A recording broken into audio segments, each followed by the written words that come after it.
Hi, I'm Tori, and today I'm going to be summarizing The Shadow Rising by Robert Jordan. This is the fourth book in the Wheel of Time series, and I will leave links to my summaries of the other books as well as my reviews of all the books down in the video description. This book opens in the newly conquered city of Tyr, where bubbles of evil magic are coming up and popping into reality around all the Tarviran and basically making strange magical things happen around all of our main characters. Elayne is trying to seduce Rand when this happens, and she ends up getting scared and running away. Lanfear shows up and tries to chat with Rand. There's just lots of chaos going on. Egwene and Elayne try to teach Rand how to use the One Power, even though they only know how to use the female half.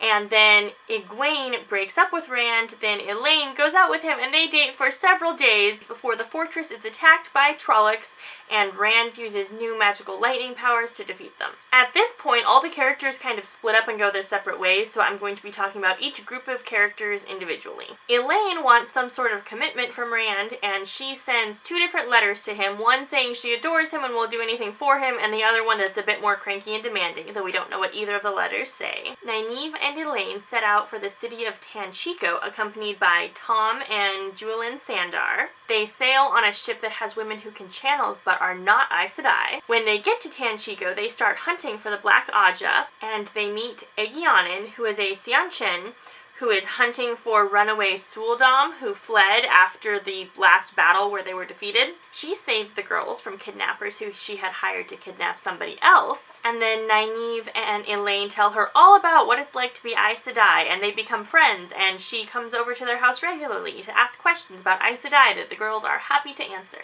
Elayne and Nynaeve find out that Egyanin is Seanchan, and so they kidnap her, basically. They also find out that the Black Aja are looking for items that are in the Panarch's palace. So they decide to break into the Panarch's palace and bring Egyanin with them because they can't really think what else to do with her. Tom and Juilin help them sneak in dressed as merchants and then as servants. Elayne and Egyanin go to rescue the Panarch, who the Black Aja have captured, and Nynaeve goes and gets the artifacts, which are one of the seals on the Dark One's prison, and a collar that could be used to control Rand or any other man who can channel. While Nynaeve is looking for these things, the Forsaken Mogadine attacks her, and Nynaeve fights her and actually manages to win, though she isn't capable of holding Mogadine, and Mogadine escapes. Nynaeve takes the things that they were looking for, and they all escape. They discover that the collar can't be destroyed, so they decide to have someone throw it into the sea.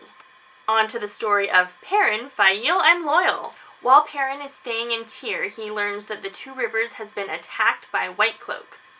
He decides he needs to go save them, but he doesn't want Aiel to come, so he purposely picks a fight with her and pretends to flirt with Elayne. Aiel manages to trick Loial into agreeing to take her no matter what, so we know that they're all going to go together, as well as Gaul, Bane, and Chiad, but Perrin and Aiel continue to fight the whole way. They travel through the ways, and just as they're about to get to the Two Rivers, they meet Trollocs. So Loial moves the leaves that lock the doors both to the outside so that the Trollocs cannot get out and attack the Two Rivers. Perrin realizes that there aren't any wolves around, and there is somebody called the Slayer who has been killing them all. They get to the village and learn that it's fine having White Cloaks around because the White Cloaks are protecting them from the Trollocs. And Perrin learns that his entire family is dead, though Rand and Mat's fathers are both still alive. Perrin and Aiel make up, and Aiel spends most of the rest of the book smiling and being agreeable, though we do find out that Aiel is highborn and related to a queen.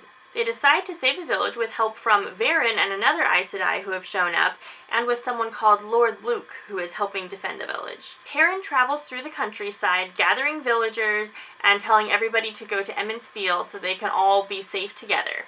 He also leads a band of young men to attack the Trollocs. They meet a band of Tinkers who are later attacked by Trollocs, and the Tinkers who are left come to live in Emond's Field, and one of them even takes up arms. They discover that Trollocs have been able to get back through the Waygate, so Loial and Gaul go to the Waygate to destroy the keys, not just hide them. Perrin asks Aiel to go for help that he won't come to try to get her out of the way. She says that she will do it if he agrees to marry her, which he does. They are married and she leaves. Perrin makes a deal with the White Cloaks that if they help him fight off the Trollocs, he will turn himself in at the end of the battle. The White Cloaks still want him for things that he did in the first book. We find out that Lord Luke was the Slayer who's been killing all the wolves, and Perrin leads everyone into a battle that he thinks they're going to lose, and they almost do, especially because the White Cloaks don't help them. But at the last minute, Aiel rides in with reinforcements from the next village. The White Cloaks want to take Perrin into custody, but Perrin says that they didn't honor his deal, so he is a free man,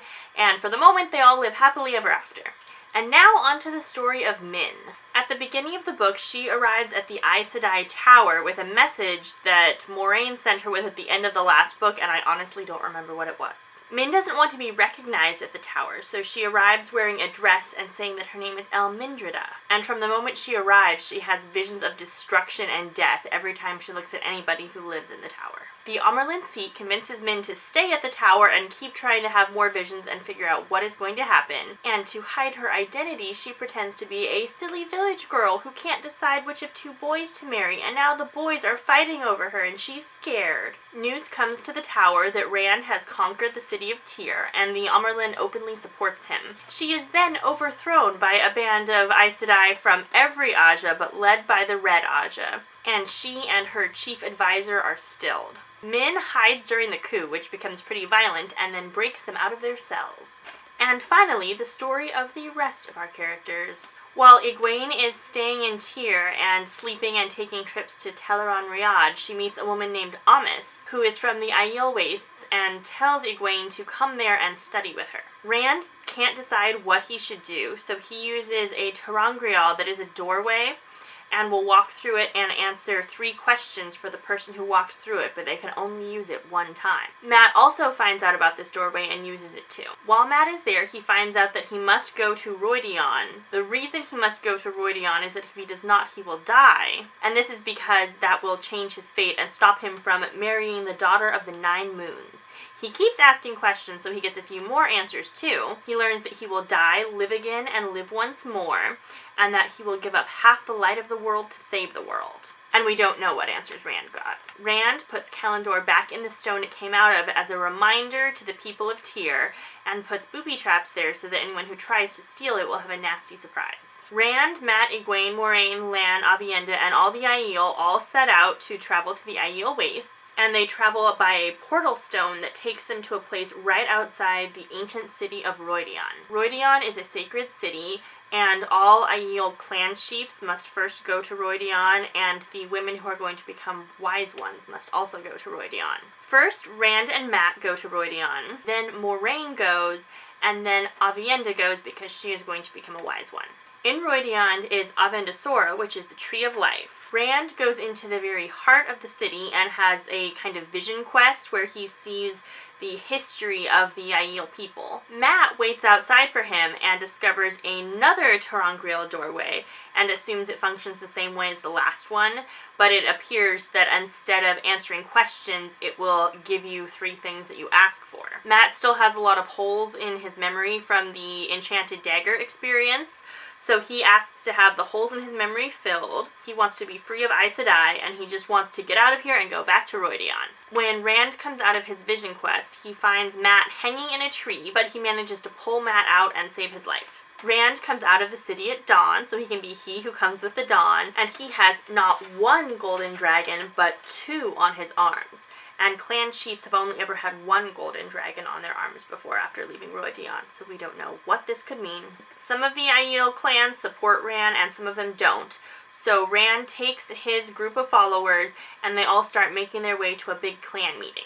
Along the way, they meet some peddlers who start traveling with them, and they have some encounters with Trollocs, which is unsettling because Trollocs aren't supposed to go into the Aiel Waste. Aviendha spends most of the journey hanging out with Rand as a very unsubtle spy for the women of the tribe. At the gathering, Rand declares himself as he who comes with the dawn, and we find out that some of the peddlers were really the Forsaken Asmodean and Lanfear. Rand has a battle with Asmodean that ends up destroying most of Roidion, but in the end he is able to take away Asmodean's forsakenness. and he decides that now that Asmodean can't really hurt him, he's going to keep him around to train him how to use the male half of the true source. When Asmodean was traveling with the peddlers, he was pretending to be a gleeman named Jason Natail, and Rand decides that they'll continue using that cover story. And the book ends there.